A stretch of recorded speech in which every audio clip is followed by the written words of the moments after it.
So this is 19 minutes to 8.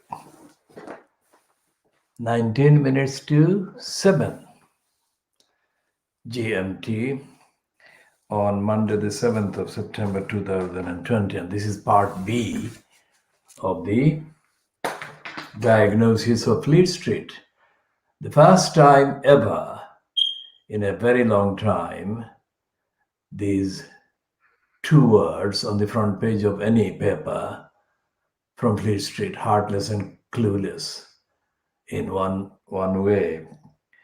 And that is long overdue, and that is absolutely the minimum, the least they could say. And they're saying, the Daily Mirror,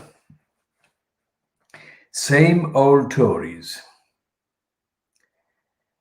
And Tory MP dismisses Premier Star's campaign to help hungry children. He says up to parents to feed their kids, but Rashford hits back. Now this is about poverty, but it is also about the Premier Star. I mean, there are people campaigning against poverty all year round. Okay, their campaign's not as effective and as focused as it should be and could be. But there have been campaigns, and the Daily Mirror doesn't cover those. And the actual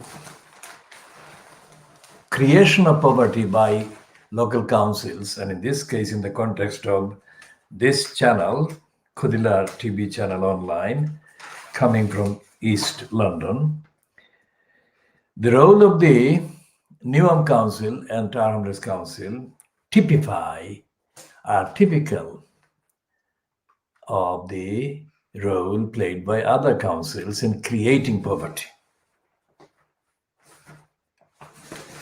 And the Mirror is, of course, back in the slogan of denial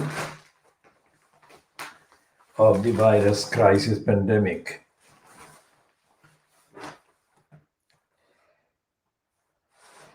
And there is this rare thing that is there, that the relatives of people in care homes are asking for access to their relatives in care homes during the pandemic. Now, this is something that should never have been necessary to campaign about, but it has been. And the editorial in the Daily Mirror about poverty is saying the MP's prejudice against the poor is sickening. Ensuring all kids are fed is the responsibility of us all, as much as their education, health, and housing. Now, that is absolutely true, but the Daily Mirror has not campaigned for the health, housing, and education of the children consistently or even noticeably. So the word hypocrisy very much applies to the Daily Mirror. And there is a piece by the Mirror's Kevin McGuire, who is supposedly stalking the corridors of power. How is he being allowed in there? I mean, isn't there a lockdown in place?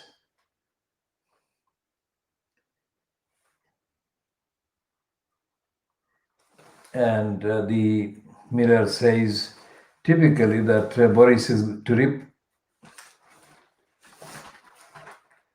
up the oven-ready Brexit agreement he signed. And there is not much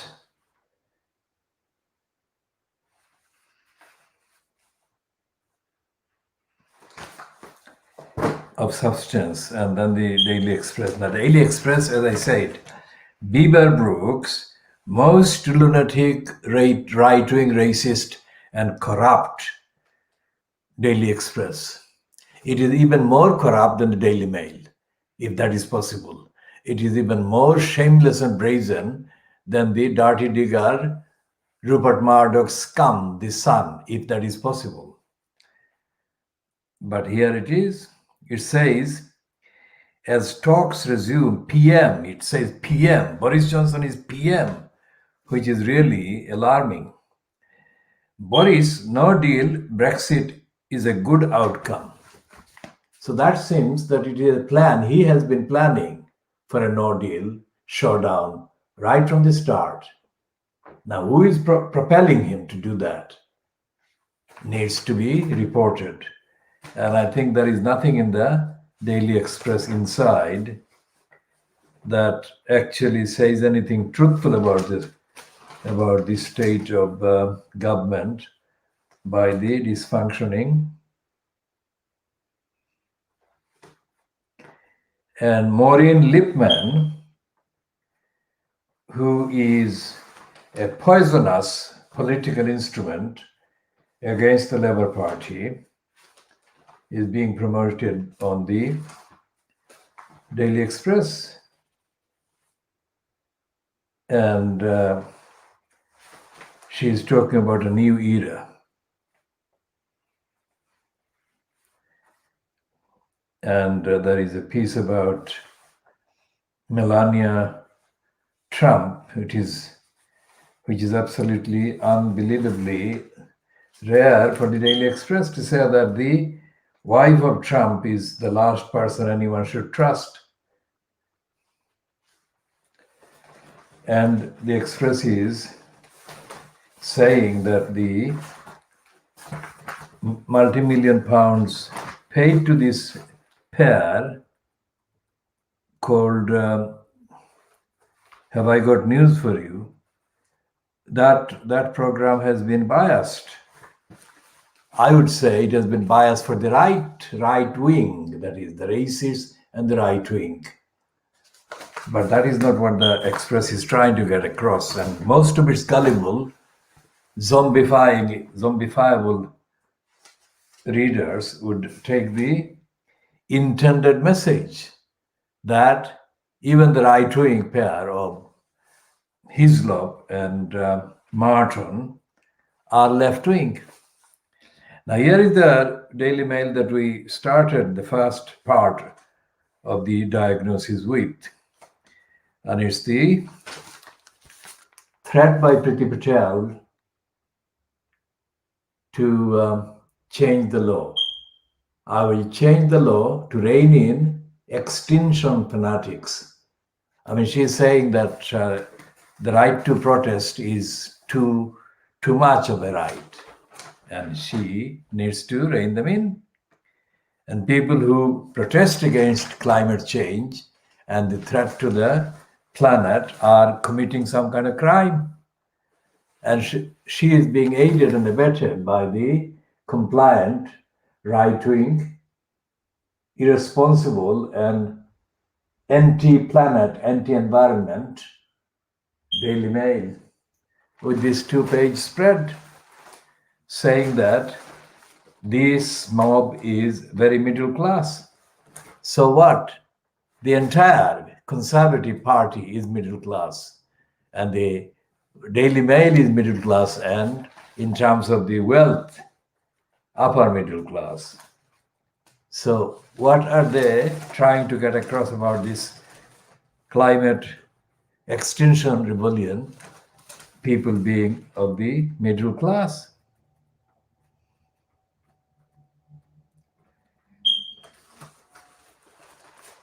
And this is not a rare event in the police.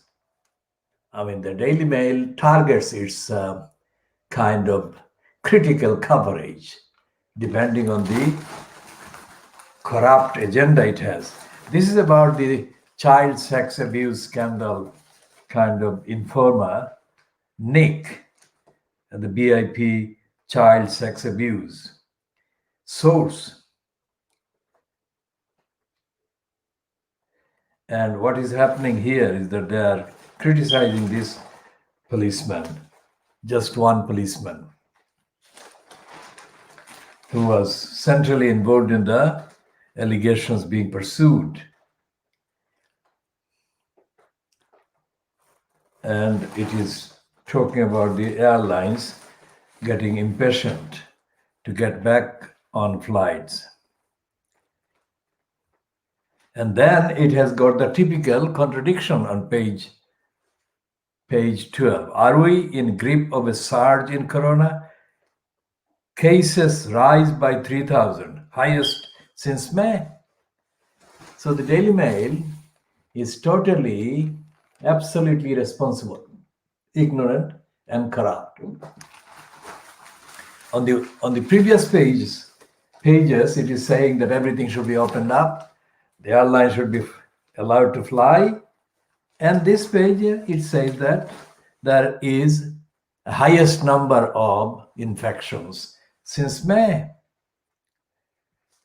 And then there are 2 pages about an apparently black young man who is being sought, and is on the pages of the papers in connection with the stabbing to death of a person in Birmingham on Sunday.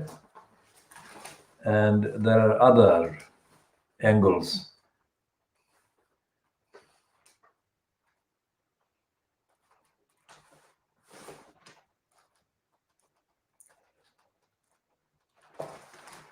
And there is this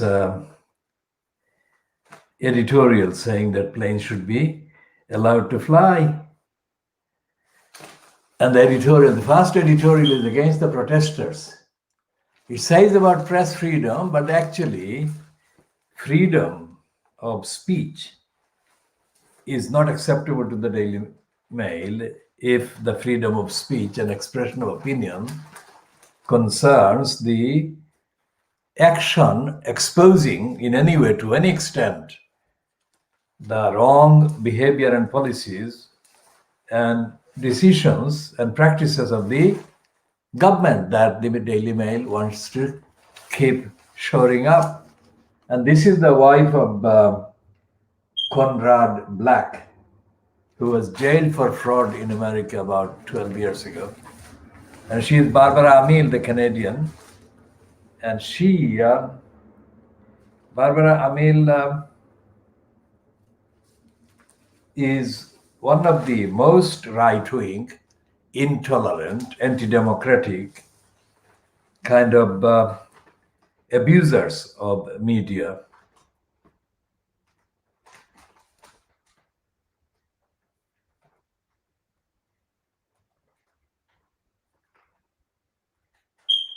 And there are all kinds of tales about the adventures of this right-wing fanatic, but celebrating the fanatic, wife of a convicted, jailed fraudster, multi-billionaire or multi-millionaire, whatever the amount of money he actually has or has had. And while on the front page and the editorial, the Daily Mail is condemning the other fanatics who are actually concerned about the safety of the planet and safety of the environment.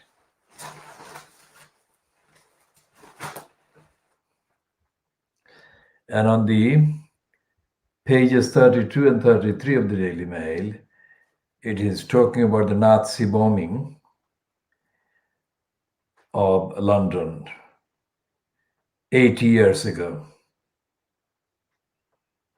So Jonathan Mayer documents the first week of the Blitz.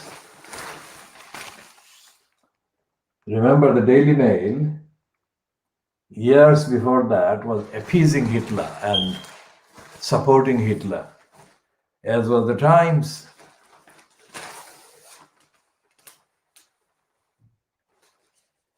And there is a piece about Trump hiring a black actor so he could fire Obama. President filmed mock video like The Apprentice, new book reveals. And that was the role, absolutely classic textbook role of a nephew Tom playing the role as the nephew Tom stooge for the racist Trump.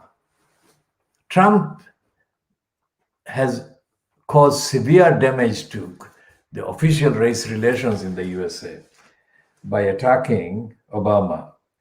Now, I am not a fan of Obama. In fact, in 2 years or 18 months before he got nominated or elected, I actually commented adversely on his dishonesty. And I stand by the evidence on which I relied for that comment. And Obama was a disaster in terms of many of the things he could have done, but he didn't do.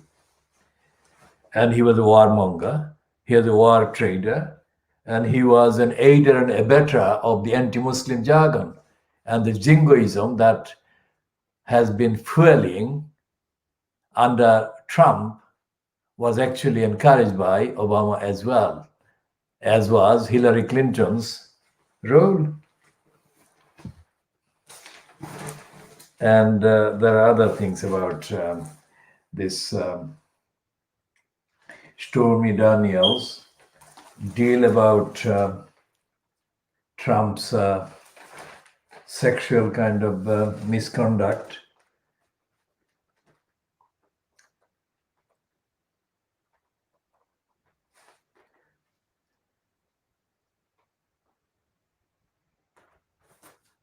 And here is a rare piece in the Daily Mail on page 36.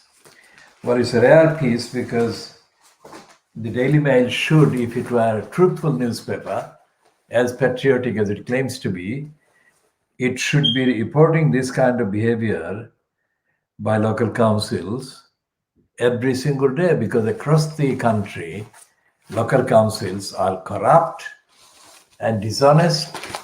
And as the last month's kind of campaign against the rights of the migrants or migration kind of attempted migrants and asylum seekers with the collusion of the Daily Mail group has shown, the Daily Mail has been complicit with these corrupt councils in the war against the human rights, war against the lawful, convention protected, treaty upheld, and charter declaration kind of promoted, advocated for rights of the seekers of asylum who are fleeing persecution, poverty, hunger in Africa and Asia. And yet here is the Daily Mail on page 36 of Monday, 7th of September 2020, reporting about Kent County Council behaving dishonestly in offering father of autistic boys £100,000 to move out of the county. So that is corruption. The corruption, this is not an exceptional case of corruption. Tower Hamlets Council is doing corruption every day. Newham Council is deeply embedded in corruption. And it doesn't matter that the mayor in Newham is not Robin Wales, who was for 16 years in post and who was all around him, there was corruption going on. And he was colluding with the crooks. As Michael Gillard has incompletely reported in his so-called book about the 2012 Olympic Games and the corruption that took place around the Games with the collusion and complicity of Newham Council. So, Kent County Council offered father of autistic boys £100,000 to move out of the county, not the country. County meaning Kent County.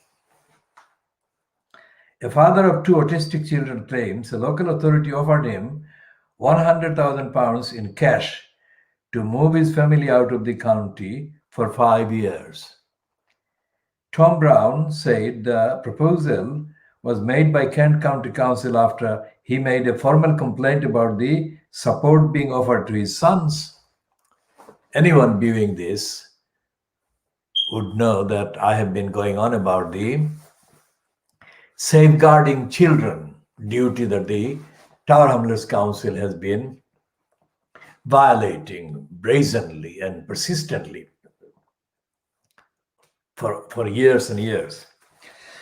So this is the thing that councils are responsible for: safeguarding children and serving children and supporting children. And when Kent County Council was found to be failing these children, and the parent and the father had to do something about changing the failure, he was offered money to move out of the county so that they would be short of him. That is, they would be getting rid of him for 5 years, and that would be, as they saw it, a headache removed for 5 years at least. The lawyer and his wife backs. This is a lawyer apparently, so that's the clue. The lawyer and his wife Bax had applied for a needs assessment for the boys, Harry and George, before they moved to Kent. The children who have autism and suffer from anxiety were given education, health, and care plans outlining the support they were entitled to receive. Mr. Brown, who also has a daughter, Millie, alleges the boys were not provided with the care in the plans. So he complained. During a mediation session, he claims he was offered £100,000 cash payment by the council to move out of the county, that is Kent. He told BBC's Panorama. So it's from the BBC's Panorama. They are not condemning the BBC on this occasion. He told BBC's Panorama there were no limitations on how we spent it. The only condition was that we provided proof of residence that we had moved out of Kent, and also that we agreed not to return to Kent for 5 years as residents.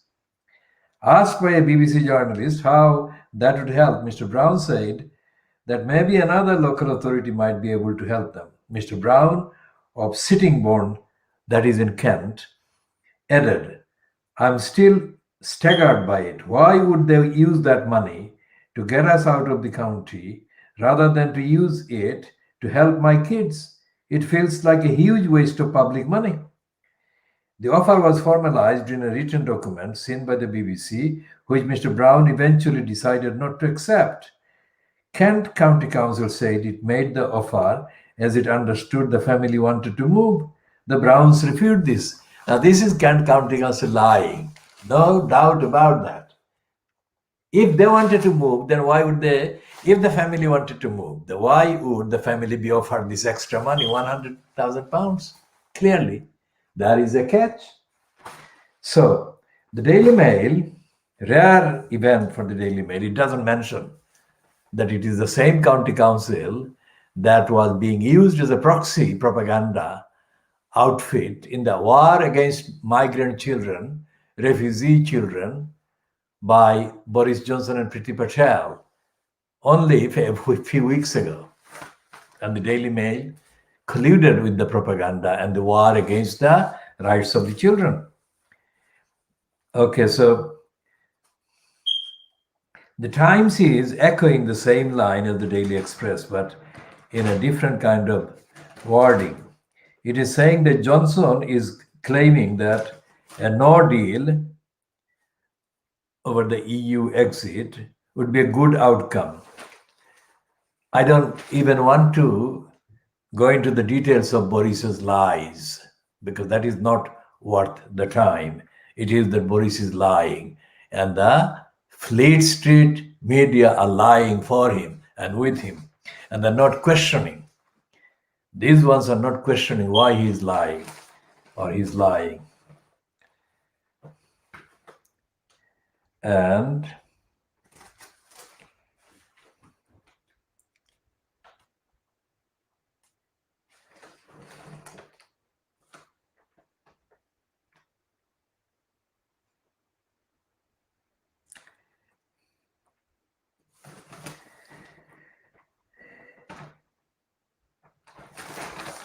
And there are other trendy bits here and there.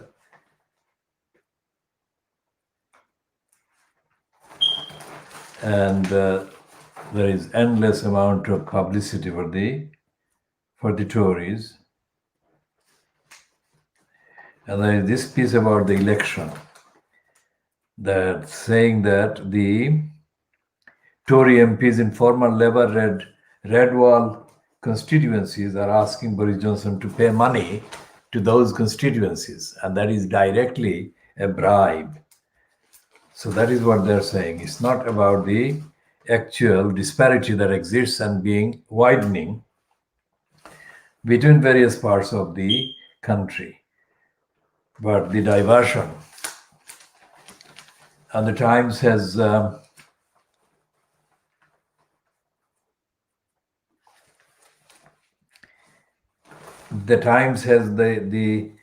kind of patting Johnson on the back, essentially.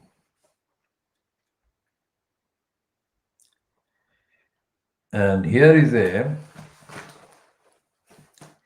999 kind of delay negligence that reminds of the 1994 death of Nasima Begum, a child of 11 years old, who was critically ill after being wrongly sent home by the Royal London Hospital in Whitechapel. And within minutes, she developed serious illness at home. And they called the ambulance, and the ambulance was late. And the few minutes delay meant that the girl lost her life. That is the London ambulance. And then I campaigned on behalf of the family.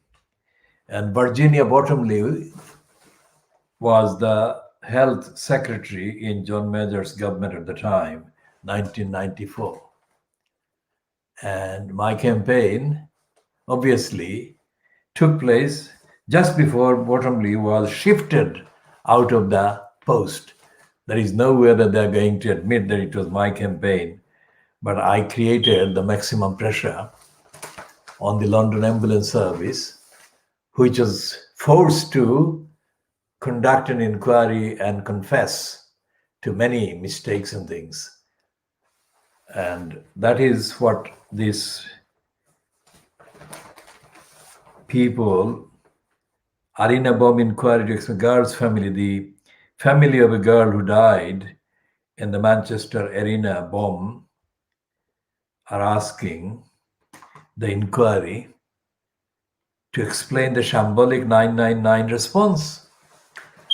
And it is not identical exactly, but it is the response of the 999 service that caused the death of their child, and that is what they're saying.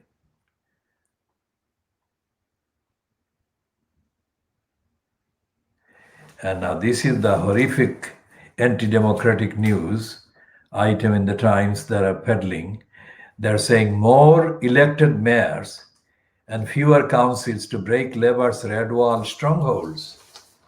Now this is it. That is an admission, if there was any needed, that directly elected mayor is an anti-democratic instrument, as we have been saying. And so that is what they are saying in the Times. And they are not, as far as I can see so far, admitting any of the crimes and criminality that actually flow from this anti-democratic imposition. They're not talking about Lutfur Rahman. They're not talking about Robin Wales in Newham for 16 years. And they're not talking about their successors, John Biggs in Tower Hamlets and Roxana Fiaz in Newham. And we shall be dedicating a particular daily slot against the elected mayor and the need to democratize every area in London and in England. But this is an admission we shall be thoroughly examining and by applying evidence from Tower Hamlets. Exclusive, this is exclusive, world exclusive diagnosis of the media and the politics in Britain.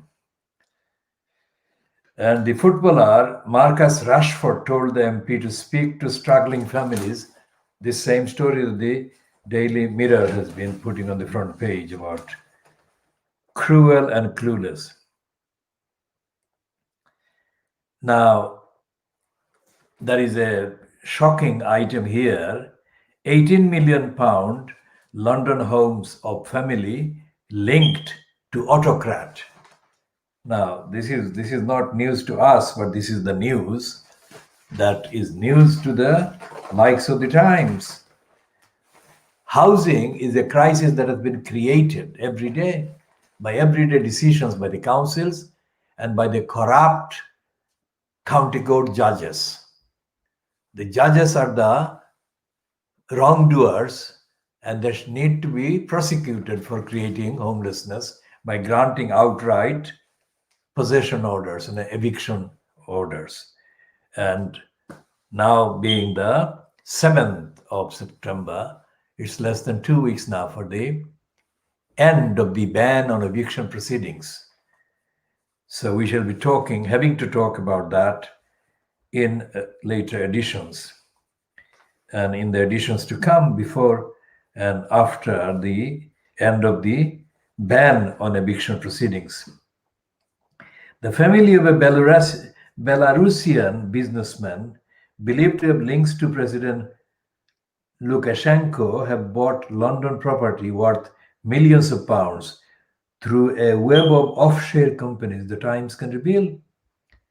Vladimir Peftiev, one of Belarus's richest men and the former head of an arms company, has appeared in television programs with Mr. Lukashenko. His family property portfolio is disclosed as protests continue in Minsk, the capital city, spurred by outrage at the president's sixth-term re-election. So this is another angle to the eviction of private tenants by, quote, landlords. And as I said previously in the last 48 hours, my use of any word with lord or landlords should be accepted or treated as my using that within quotation marks. I cannot speak the quotation marks except to say it. And that is because of the reasons I explained. And so there is another piece about the racism. Now what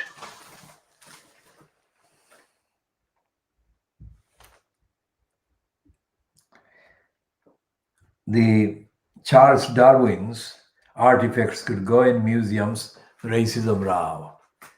This is all trendy stuff being done to kind of show that the British institutions are rising to the challenge brought on by the campaign for black rights and rights against police racism that Black Lives Matter kind of denotes.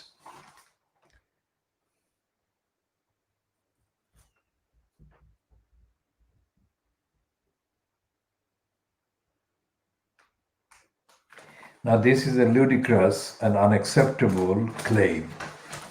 It says that there is a great new breakfast cereal. The cereal with the S-E-R-I-A-L, not C-E-R-E-A-L. But that's the pun, that's the sound, the phonetic play on the word, the sound cereal. Now it says, join Asma Mir. Mir is a name from Kashmir, I think, or thereabouts, and Stig Abel as they help you understand what's going on in the world each morning, Monday to Thursday, 6 a.m. to 10 a.m. Do we really need them to understand what's going on in the world?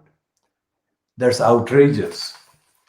And Stig Abel is a Murdoch employee. After he served the Press Complaints Commission, now abolished and replaced by something else, where he was part of the obstruction to complainants against the press, the newspapers, Fleet Street and others. And there is this item by the official slave, the mental slave in Britain, Terrible Phillips. Terrible Phillips is doing what the Terrible Phillips is hired to do, have a go at protesters. And he is doing the same thing here against the Extinction Rebellion and others. And he is sucking up to Boris Johnson and other right-wing kind of attacks on the right to protest again. And the Daily and then the Times is even more disgraceful today than it has been. And it says that the danger of extinction. So they are actually calling the protesters as the dangerous elements. And so that is corruption and criminality of the Times, and colluding with the corrupt agenda of Boris Johnson and the Johnson-fronted regime. So the newspapers are sickeningly untruthful and dishonest. British press, anyone viewing this from any country outside of the UK should take a pause, and when they hear the boast of the British press, free press, it's not free at all. It is absolutely subduing itself. It's an intentionally surrogate and servile kind of platform and collection. And the Daily Boris graph is putting it in the brazen, infantile, idiotic, ignorant, dishonest way. Whatever the kind of boast of the day, like today, the consequences of the corruption that is Brexit will haunt generations of people having to deal with the duties owed to society, the duties to tell the truth and to provide decent, accountable, transparent, ethical, moral, accountable service. And this is another day of lying. This is the lie against the EU and against the Extinction Rebellions. Extinction Rebellion is the rebellion is the campaign that is one of many that are active across the world now about the threat faced by the planet. And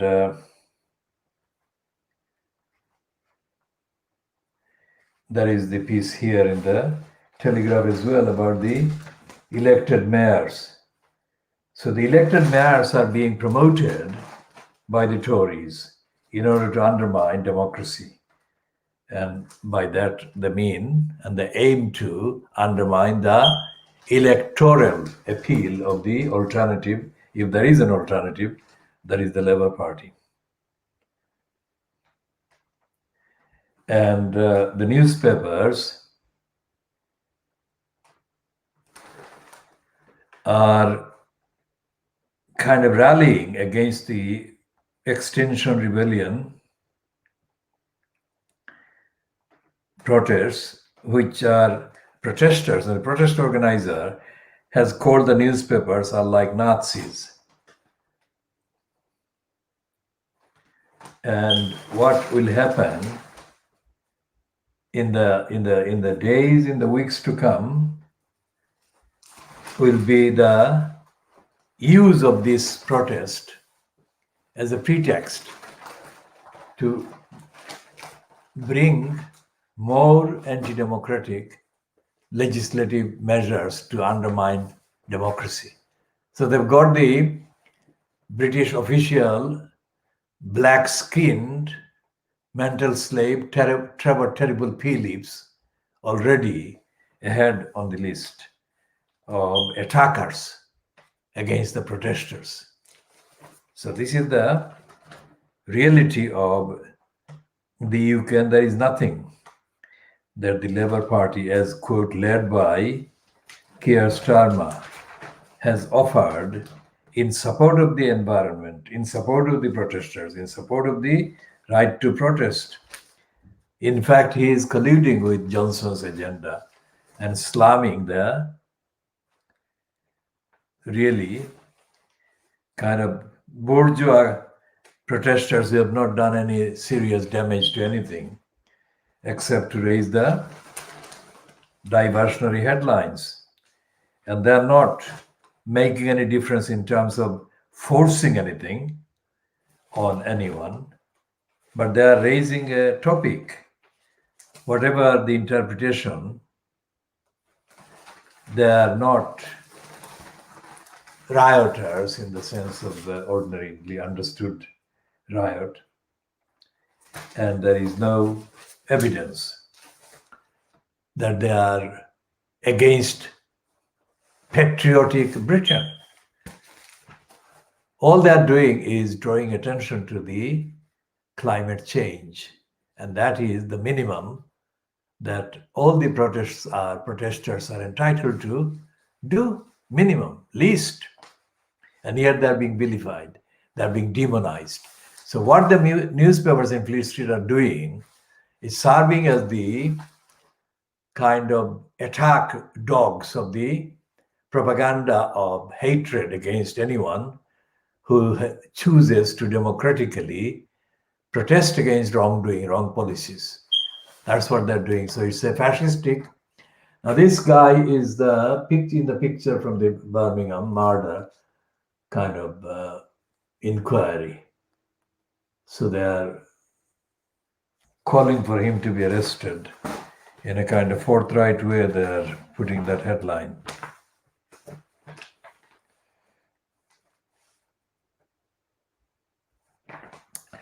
And this is the typical Sun. I mean, they're having a sub-pornographic headline or image on the front page, and they are just undermining the importance of the need to confront the pandemic and the virus seriously.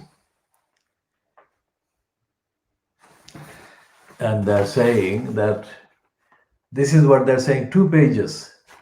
So the pandemic and the virus is only bad if it threatens the Strictly Come Dancing. That is the total absence, the insanity of the daily scum. And there is a whole range of other pieces. And this is the kind of thing that it's not even worth discussing. It is that bad, it's that low. And the Sun has not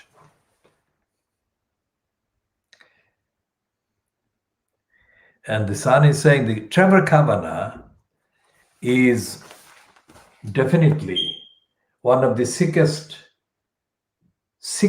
liars on any Fleet Street paper, and he has been the dirty diggers, highly paid, overpaid political spewer. And he is now blaming the police. He's blaming the police, who are actually very right-wing in this country. He's blaming the police for doing a fiasco on the Extinction Rebellion. And they're calling the rebels bullies, the protesters bullies. And they're talking about similar kind of outrages that in fact, are not outrageous, but they are basic democratic rights. So the papers are ganging up on protesters for democracy. Now, remember, anyone watching this, these are the papers that have gone to town for at least the last 2 years in supporting what they call the pro-democracy protesters in Hong Kong. And they're here, they are vilifying protesters at home for protesting against the environment. But the Hong Kong protesters are actually fueled by an alliance with the British interests against China.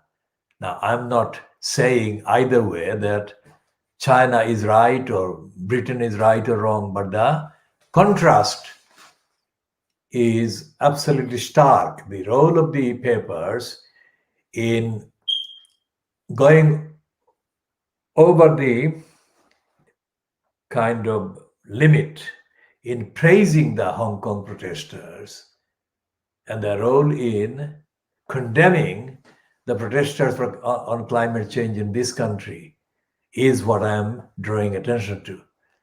And the fact that Boris Johnson said the 3 million Hong Kong protesters could, or refugees could come to Britain and get British nationality just like that. That is absolutely remarkable, significant, absolutely significant. And the racist and imperialist newspapers and the right-wing newspapers have not commented on that at all. Not at all. And that is the sickness of the Fleet Street newspapers. Now, this is supposed to be not part of the typical Fleet Street, but it is a Fleet Street outfit. And it is saying, the only paper that is giving a reasonable headline to Johnson's stunt is this Financial Times saying that UK plan to undermine withdrawal treaty threatens Brexit trade talks. Now that's the reasonable summary of what is going on. So it's not shrieking and it's not sort of noisily having a go at the EU collectively, or as Michel Barnier or whoever they want to target as the embodiment of the EU.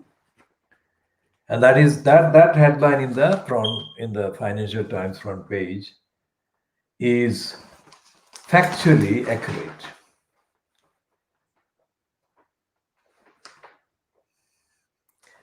And there is an item on page 2 about the universities facing surge in pension costs. And there is a piece again on the page 2, bullying allegations against Priti Patel. Now that should be the front page of the Daily Mirror, actually, or on the front page of the Daily Mirror next to the cruelty report about the children going hungry. And now this is the item about the Simon Case, the UK's new cabinet secretary and head of the civil service, is facing calls from officials to publish the long-awaited investigation into allegations of bullying of officials by Home Secretary Priti Patel. That is quite a substantial length of a piece there. And the Financial Times also has a piece on page 2. There is a communication, the combative approach by Boris Johnson on media strategy. So these are items that are fairly accurate, but they're not accurate enough because they're not talking about the implications for the society of the lying agenda. That is what it is.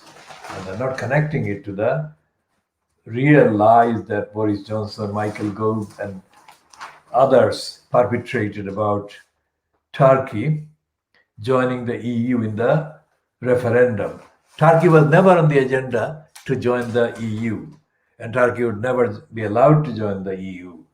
Such is the solidity of opposition to Muslims in the EU in that context that there is no way that Turkey in 100 years would be allowed to join the EU.